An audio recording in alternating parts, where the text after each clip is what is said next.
இந்த 2026 முதல் போட்டியே ரெண்டு பேருக்கு தான். ஒன்னு ஜீ தமிழ், இன்னொன்னு சன் டிவி. ரெண்டு பேருக்கு நடுவுல தான் போட்டியே.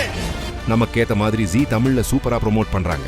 ஆப்போசிட் கேங் அந்த படத்தை பத்தியும் அந்த ஹீரோவை பத்தியும் நான் பேச விரும்பல. சன் டிவி என்னதான் தலைகீழா நின்னாலும் சண்டே அன்னைக்கு டிஆர்பியில் சரித்திரம் எழுத போவது ஜீ தமிழ் தான். ஜீ தமிழ்ல ஆடியோ லான்ச்க்கு இடையில எத்தனை விளம்பரம் போட்டாலும் விளம்பரத்தை ரசிப்போமே தவிர எக்காரணத்தை கொண்டும் சேனலை மாத்த மாட்டோம். முக்கியமா சன் டிவி பக்கம் போகவே மாட்டோம். ஒரு ஆடியோ லான்ச் நடக்கிறதுக்கு முன்னாடி ஒரு ப்ரோமோ ரெடி பண்ணி விடுறீங்கன்னா எந்த அளவுக்கு வேலைப்பாடு பண்றீங்க?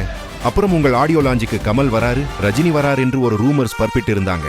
நீங்க சிங்கம் போல யாரை வேணாலும் இருக்குங்க, நாங்க சிங்கத்தையே இருக்கிறோம். எதிர்த்து வந்தது தப்பு இல்ல, இதனால எதிர்காலமே இல்லாம போயிடும்னு புரியாமல் பண்ணதுதான் மிகப்பெரிய தப்பு. ஓகே கைஸ், எல்லாரும் ஜீ தமிழ்னு காமெண்ட்டையே செதற விடுங்க.